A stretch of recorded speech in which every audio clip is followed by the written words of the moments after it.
What up, y'all? Zarek with Underdogs of Addiction. Today's video is a sensitive topic, so I just want to let people know that. I'm sure you read the description. Today's video is going to be about many different aspects of suicide. But right now, we are literally in 2023, there was over 50,000 Americans, men and women, who took their own lives last year. I mean, just from 20 years ago, 10 years ago, just the numbers are skyrocketing. And today's video is going to be on the information I've gathered from my own experience, my own education from studying about this, of why are we having an epidemic of people taking their own lives. Because if you think about it, to take one's life, the most precious thing, the only thing we know, the only thing you've ever known, and to voluntarily end it, not knowing where you're going to go, not knowing what you believe in, not knowing where you're going to be, but no matter where you're going, it's got to be better than how you're feeling. Because to get to a place where you want to end your own life, you really have to be in a place of complete and utter misery and utter pain and hopelessness. Man's Search for Meaning, Viktor Frankl, the man who was in the Nazi camps, said the only denominator that kept people alive during the Holocaust was the ones that didn't lose hope. I mean, and these people were facing the most treacherous torture and deprivation and all kinds of things, and there's still people that made it out of there. And so if you're talking about people living in modern America, the richest country in the world, safest country in the world, yet people are still killing themselves voluntarily.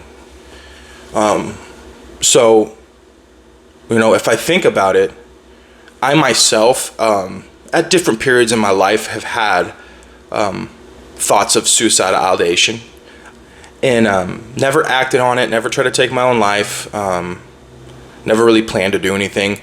It was really after periods of depression, usually after a significant event, a breakup.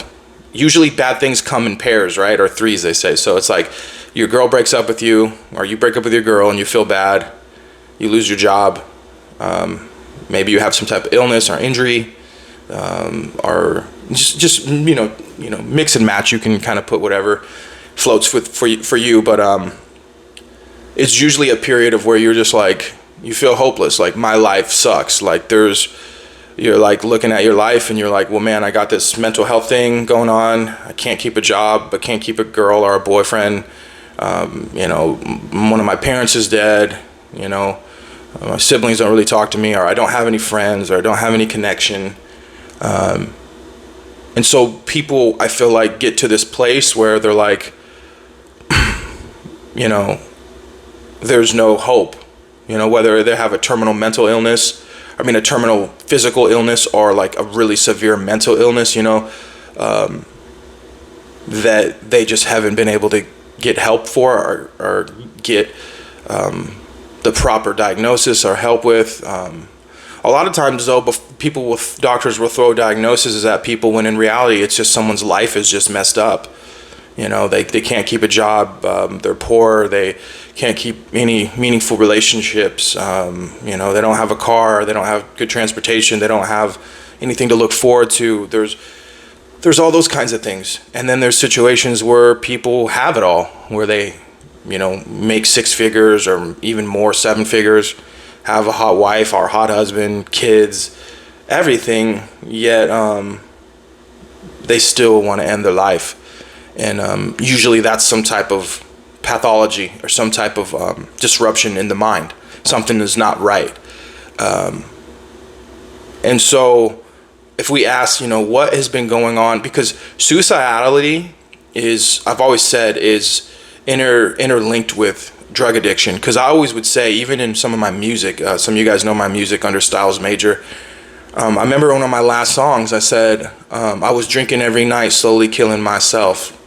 And it's true, like my whole time in my addiction with alcohol and cocaine, it was like, I'd have some times where it's fun, but a lot of times I was drinking to numb pain and using to numb pain. And it was like you knew that you're slowly killing yourself. And when you're taking harder drugs, alcohol is the real slow one. You can drink for 20, 30, 40 years.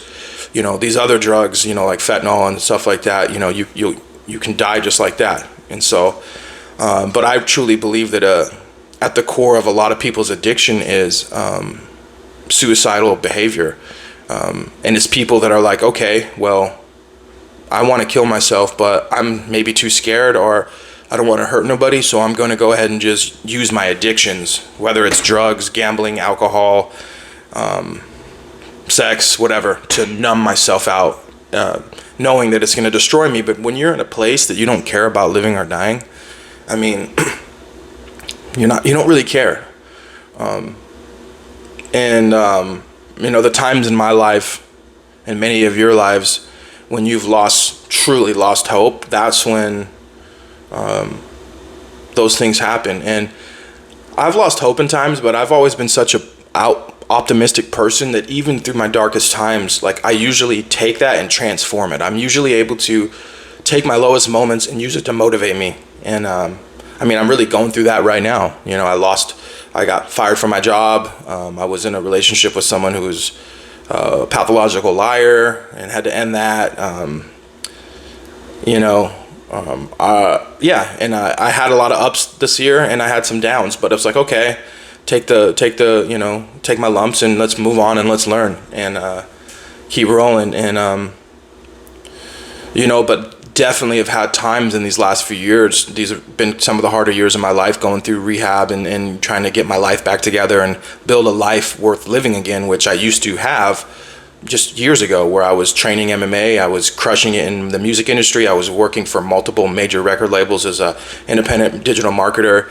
I had meaningful relationships. I woke up every day excited. I had a purpose. And I think when human beings lose their purpose, is very dangerous, because the times in my life where I didn't have my MMA, I didn't have music, I didn't have sports, like I've always played sports throughout my life, or I was bodybuilding actively, or writing songs, going on hikes, doing things with friends. When I did not have those things, it was very rough. But sometimes God has to break you down to your raw materials to show you, okay, you're more than all of this. And for me, it's been really helpful to find God and find the higher power, even when I feel lost and I feel like I don't have anything, that I still have that, and that I am worthy of love, and that I'm good enough. And I feel like a lot of people, when, if they're not, some people have serious mental illness and terminal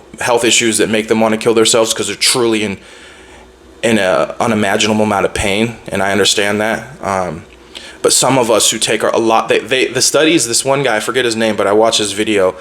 The studies show that like 60% of people who end their lives like don't have any history of mental illness, which I think it's probably more like 40%. But a lot of people are just ending their lives because they don't have any hope. And so if we talk about men, how would men in this generation lose hope? Well, one, women are making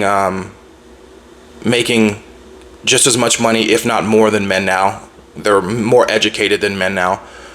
And they're not wanting to have kids as young now. I mean, I'm 34 years old, and I swear like 80% of the best looking girls that I grew up with still don't have kids. Only like a small amount, like a quarter of them will say. Maybe it's, 75, 25 or whatever. A lot of them still don't have kids, and they're these career working women, and I see depression in them as well. And so it goes both ways. But for men, we're kind of in this situation where, a lot of us back in the day would be married, and there's still a lot of my friends who did do that, but like get married early in their 20s, start a family, and keep that family for the rest of their lives. And single parenthood is a new thing. You go back 20, 30, 40 years ago, there was no such thing. Like, it was such a small amount of people that were single parents, and now it's just like being promoted. And single parenthood, kids growing up without both of their natural parents, is a cause of a lot of behavioral and a lot of issues. And that'll be for another video. But what I'm getting at is, men, we're here to be on purpose. We're here to provide for our family. We're here to have a family, a foundation, and be the rock. And a lot of men are not able to be that anymore. They're not able to be men, and they'll get with these women who are feministic, and emasculating them. And a lot of these women aren't even conscious of it. It's just the propaganda of society, and they believe in all this crap, and it's really hurting both sides. And so I think a lot of men feel rejected. There's not, the opportunities for men are not the same as they used to be.